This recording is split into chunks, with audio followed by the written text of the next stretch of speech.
Swastiastu, Namo Buddhaya, salam kebajikan dan salam sejahtera untuk kita semuanya. Lex semper David Remedium, hukum akan selalu memberikan obat. Selain ke demokrasi, demokrasi adalah sebuah konsep yang telah menjadi pilar utama dalam sistem pemerintahan modern. Sebuah janji yang menawarkan harapan akan keadilan, kesetaraan, dan kebebasan bagi semua. Namun, bagaimana jika janji ini tidak ditepati? Bagaimana jika sistem yang dirancang untuk melayani rakyat justru dirosak oleh segelintir orang? Dalam episode ini, kita akan membuka mata tentang sisi gelap demokrasi. Oleh sebab itu, kami menyebutnya demokrasi culas.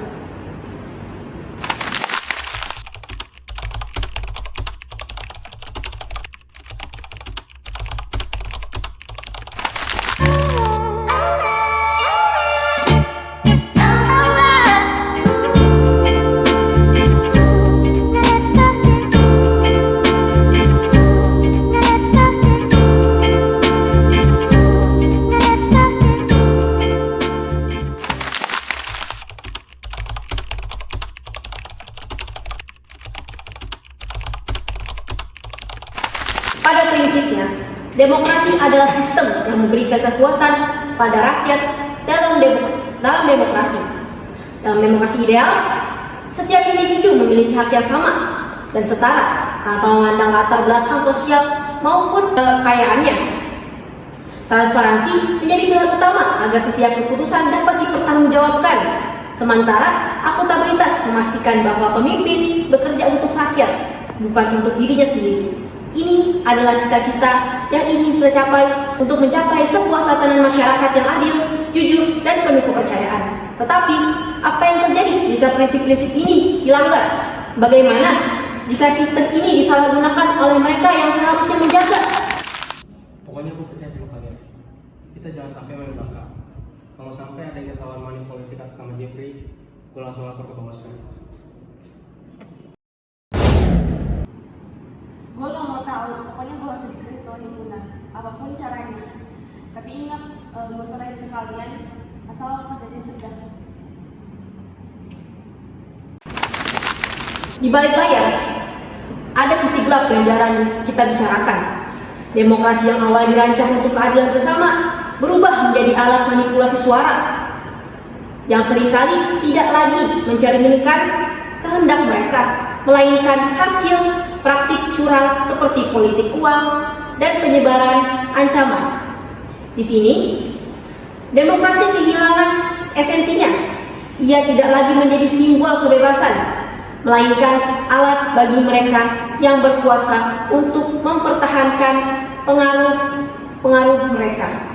Inilah yang dinamakan demokrasi culas, manipulasi suara, politik uang, dan ancaman.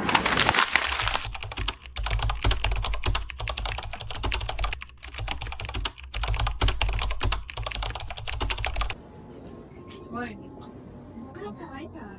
Lu mabak kan? Lu pada mau duit nggak? Gue punya duit, ada 5. Gue kasih ke lu, terus 3-nya lu kasih ke teman-teman lain. Jadi lu semua harus beli pasepan. Ngerti nggak? Yaudah siapa?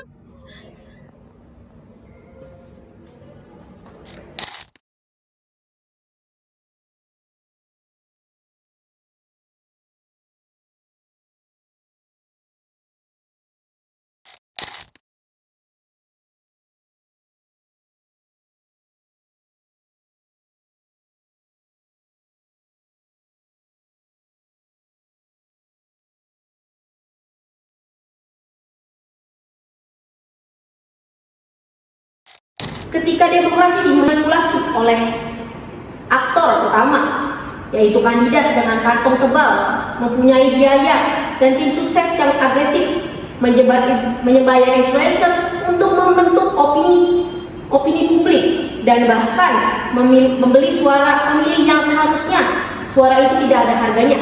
Dalam sistem seperti ini, keadilan tidak lagi menjadi pertimbangan utama, hanya mereka yang mampu membayar yang memenangkan pemilihan ini.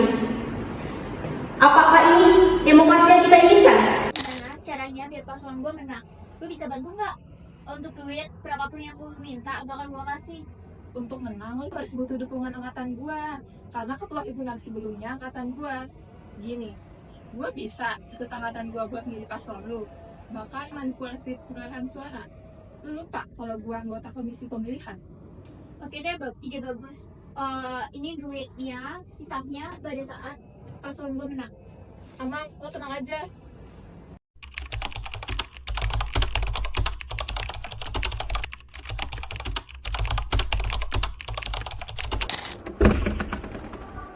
Ini gue denger tim sebelah meninggalkan.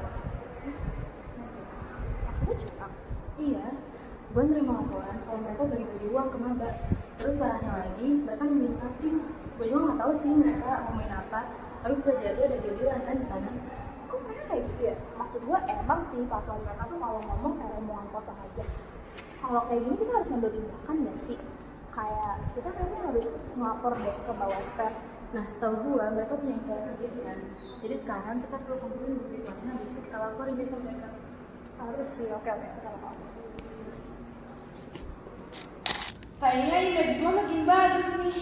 Tadi di jalan banyak ini pak gue mau maba, mau cutting. Itu artinya gue bisa dong jadi ketua himpunan. Iya, siapa dulu yang bagi-bagi duit ke maba? Lagian ya, orang Indonesia tuh gak cuma doyan gagasan, mereka juga suka duit. Cutting udah gue hasut, pokoknya lu tenang aja, lu gak bakal kalah. Karena suara lu pasti bakal lebih banyak dibanding si culun itu. Orang gue langsung ke komisinya.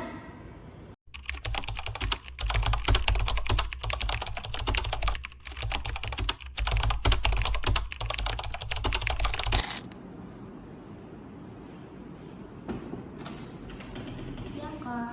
Oh iya, silakan.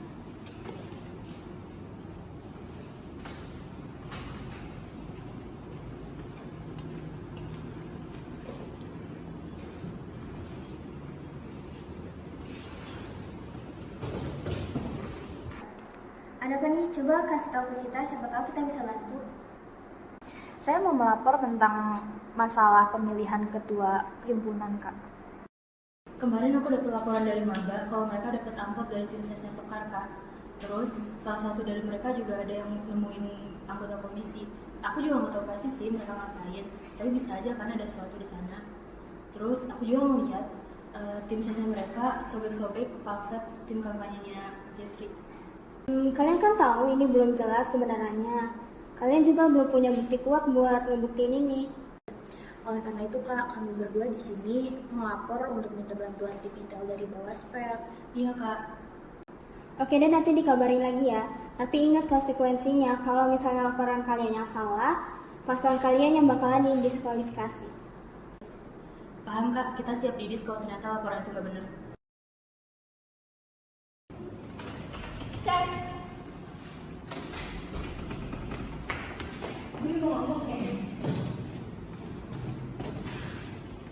Lu udah dengar tentang money politik yang dibuat sama tim ses paslon gue belum? Barusan tim ses lawannya laporin ke gua, cuman mereka belum punya bukti, jadi susah. Gue dengar mereka suka ngelancarin aksinya di taman lokasi deket basement. Apa mau kita pantau aja? Boleh juga tuh, jangan lupa ajak tim ses lawannya biar kita bisa benar buktiin. Tapi mereka juga ngelaporin kalau misalnya pasal 02 itu nemuin ada deal-dealan sama anggota komisi pemilihan. Tenang, gue bisa cari tahu soal itu. Soalnya teman gue banyak anggota komisi pemilihan. Oh bagus, gue setuju.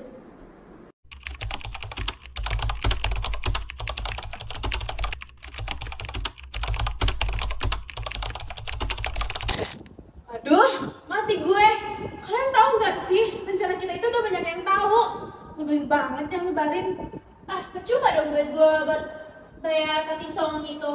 Apa jangan-jangan dia yang nyebarin ya? Ya, gue gak tahu juga sih, tapi gue punya ide, dan ini jangan salah satunya buat kita. Kayaknya lo bisa beri banyak uang buat lo kasih pelatih itu supaya dia bisa bantu kuliahnya nama baiknya sekarang. Habis itu jangan lupa bilang ke dia buat putar balik fakta kalau misalnya paslon satu yang paling belakang. Ide bagus, gue bakal coba itu, tapi nggak tahu ya itu bakal berhasil atau enggak. Bisa, gue yakin. Secara angkatan mereka juga masih naik daun gara-gara ketua himpunannya sebelumnya.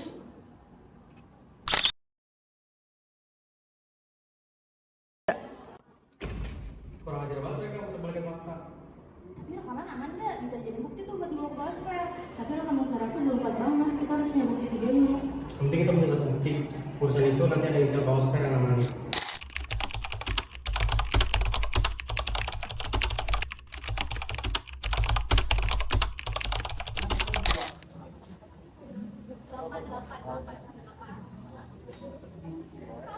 Tahu kan kenapa gue manggil lo lagi?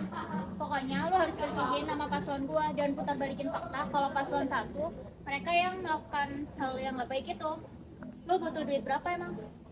Gua mau 15 juta, lu bisa? Kalau enggak, gue bakal sebarin kalau paslon lu bener-bener curang. Oke, deal. Bagi nomor rekening lo. Ingat ya, lo jangan macem-macem lagi. Kalau lo macem-macem lagi, hidup lo gak bakal tenang.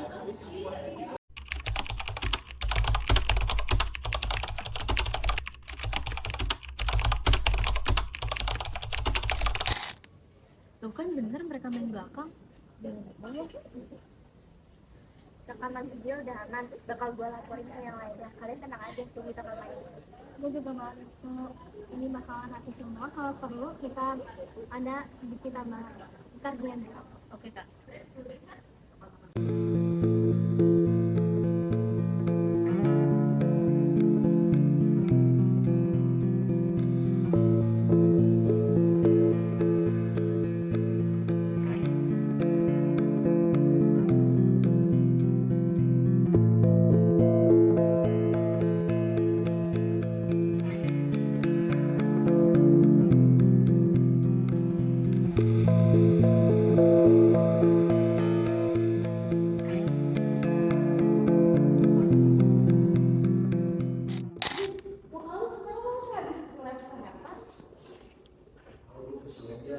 Tadi pas gue jalan kesini, banyak orang yang sini sama gue.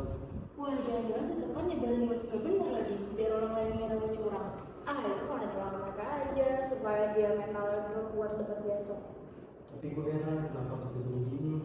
Ya mereka main cara kotor, Jeff. Pokoknya gue nggak mau tahu, kita harus kumpulin semua buktinya buat ngebantah omongan mereka. Ya iyalah, kita kan bisa diem aja. Jadi apa persiapan kita buat besok?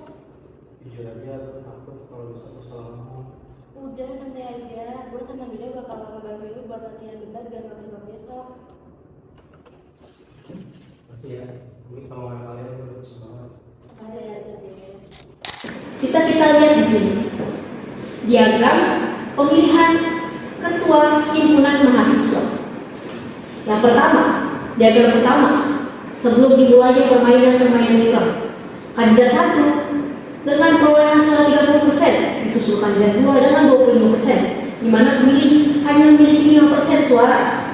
Tetapi dengan kebusukan kandidat 2, mereka bisa memanipulasi suara sehingga membuat pemilih bisa lebih dari apa yang mereka inginkan. Bisa kita lihat di sini setelah permainan, kandidat 1 yang tadinya memperoleh suara lebih besar memperoleh suara 27,5%, sedangkan kandidat 2 memperoleh suara dengan 72,5%. Dikarenakan permainan yang dilakukan oleh paslon 02.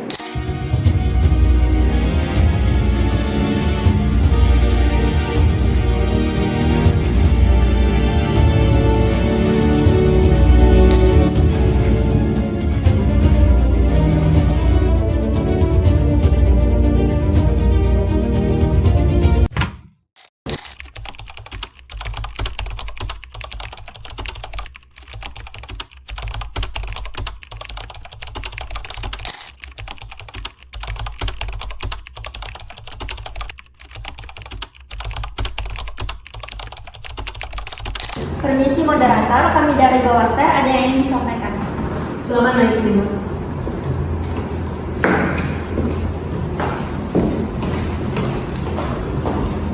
Terima kasih atas kesempatannya. Kami di sini ingin menyampaikan permainan curang Sekan dan timnya, dan semua orang di sini harus tahu fakta sebenarnya. Kami ada bukti rekaman Alicia dari tim netral yang bertemu dengan tim ses timnya Sekar, yang jelas-jelas ini bukan kebetulan. Selain itu kami juga memiliki rekaman suara yang membuktikan bahwa Sekar dan timnya telah melakukan diskusi strategi dalam penyebaran gosip bahwa Jeffrey telah melakukan curang. Kami juga memiliki rekaman suara yang membuktikan bahwa Sekar dan timnya telah melakukan diskusi strategi dalam penyebaran gosip bahwa Jeffrey telah melakukan curang. Kami juga memiliki rekaman suara yang membuktikan bahwa Sekar dan timnya telah melakukan diskusi strategi dalam penyebaran gosip bahwa Jeffrey telah melakukan curang.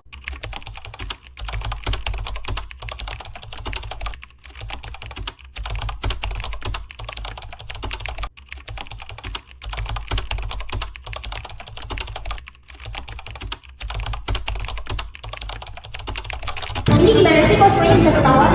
Gue juga gak ngerti kan, itu udah jelas keluar, kenapa bisa buat kayak gini? Sebenarnya harusnya bisa menjaga dengan baik dong. Angkatan lo yang punya power. Gue gak bisa ngomong semuanya kan, gue juga itu buat ngelakuin hal kayak gini. Sekarang jangan cuma dari gue dong.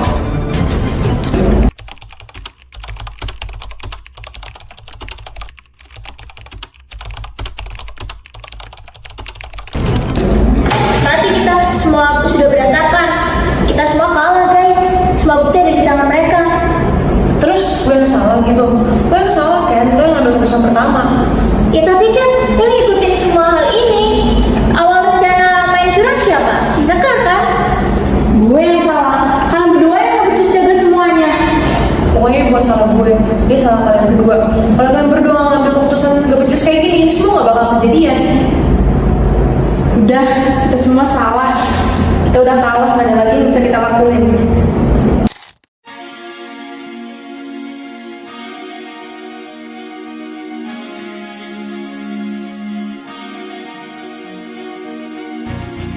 Kisah ini membawa kita pada pelajaran penting. Demokrasi bersih dan adil tidak akan pernah terwujud tanpa peran aktif semua.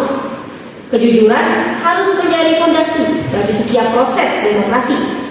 Kita harus menjunjung tinggi nilai-nilai seperti kerjasama, etika, sebagaimana yang diajarkan oleh pendidikan Pancasila dan kewarganegaraan.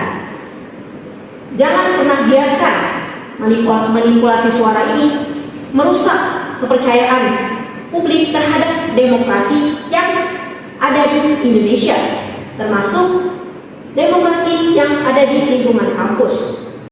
Itulah yang bisa saya sampaikan tentang pentingnya demokrasi yang ideal bagi seluruh rakyat di Indonesia. Saya selaku presenter mohon pamit undur diri. Terima kasih.